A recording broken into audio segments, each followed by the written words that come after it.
welcome back. We are back here on What's Cooking Today, the nation's food, wine, restaurant, travel, entertainment, and health show. I'm Michael Horn. In today for Matt Passant's Tomas. Where are we headed, Big T? We are headed to Gregory DiRienzo. Gregory DiRienzo. He's the CEO, right?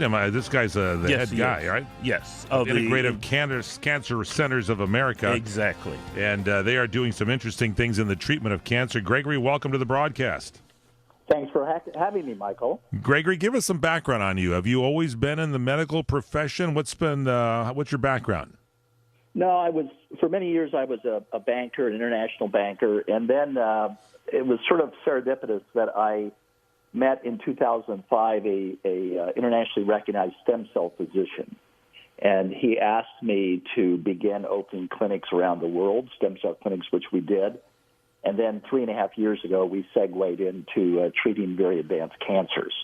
And that's currently where our primary focus is, on stage 3 and stage 4 advanced cancers that are generally untreatable within the U.S. and Canada and other Western world countries. So you're looking at advanced aggressive cancers, and you're basically, did you fund this? Did you put this whole project together, raising dollars and things for it?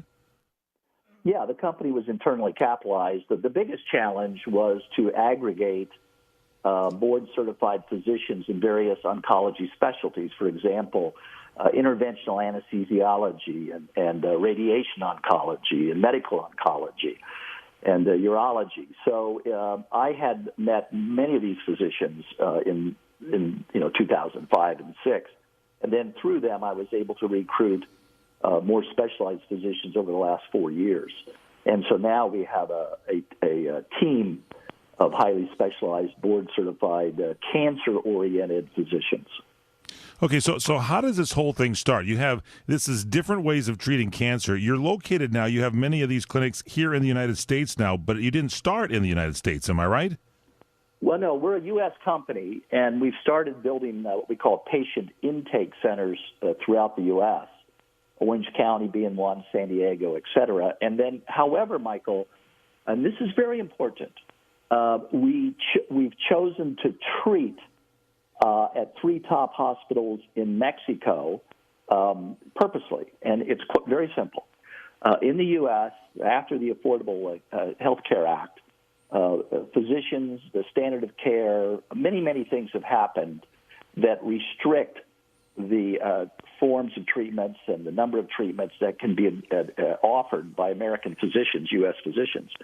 In Mexico, we're able to use every treatment modality that's available in the U.S., but we also can lawfully use every treatment modality that's being offered around the world. To wit, one of our chief oncologists was at GSAM in Seoul, Korea for 3 years. Another one spent 5 years in Havana, Cuba. Another one came out of Toronto, Canada. One out of southern Germany near Stuttgart. So these are all international physicians that have been trained internationally, and they've brought with them these modalities, these treatments that are being done outside the U.S. You know, it's interesting to note that the U.S. still is the leader in technology and medical devices and drug formulation. But because of the challenges in getting them approved, many times it's not uncommon to have these devices and drugs used outside the U.S. Right, and that's what we take advantage of. Gregory DiRienzo is our guest. He's the CEO of Integrative Cancer Centers of America. I met Greg through our mutual friend, William Shatner. He had an event, and you were there, and Bill introduced us, and so Bill's always looking at new things and stuff. So you're saying that while the United States is the leader in putting all the technology together, you said it's sometimes difficult to get things approved. You're talking about getting it by the Food and Drug Administration, that kind of stuff, to get certain things approved, not only equipment but treatment styles? Yes, exactly. Interesting. Exactly. Oh, okay, so you do... and it's not research then in other countries. So if we go outside of the United States and Mexico, they have a lot of different things that have been approved by their government, but not necessarily approved by the government here in the United States. Well, let me give you an example, Michael. We had a 73-year-old, very advanced prostate cancer patient come in from Jakarta.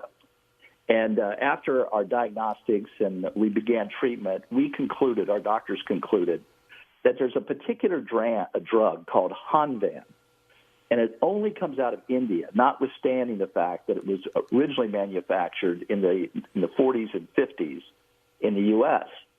Now, all of our physicians are in their mid-60s, so they've got 35, 40 years of oncology experience. So our chief oncologist said, look, we've got to get this drug. So we have a cell tissue lab at one of the universities here in Southern California. We went through them. We asked them to contact their Indian contemporaries in India and get us the drug. So we were able to get the drug, bring it lawfully into Mexico, and began administering it to our patient about 5 months ago. He went from an 800 PSA to 183 PSA, and Wow. it continues to diminish. Another patient, Michael, with a very rare cancer called urothelial cancer, very rare. It's a form of bladder cancer. There's only one drug manufactured in the world, and it's manufactured by a French company. It's called Javlor. And guess what? It's not available in the U.S. It's not. Why are they not available in the United States? What's the holdup? It's probably a little bit of speculation, but I think because it's generally commerce related, and either the cost of the manufacturing, the obligations of it. But in this case, Javlor was available in Argentina, Chile, and Mexico.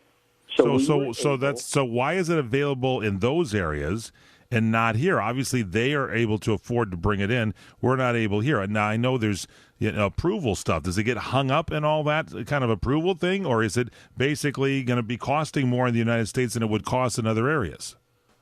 It may not be an insurance reimbursable. Interesting. I don't know. There's multiple reasons why this occurs. I mean, and I'm going to give you one more example of real quick because we only got about 30 seconds here, and I want to get your one more website example out. of how we differentiate. If you have early stage prostate cancer in the U.S., generally they will use upwards of 30 sessions to radiate the prostate gland, the anus, the urethra, everything.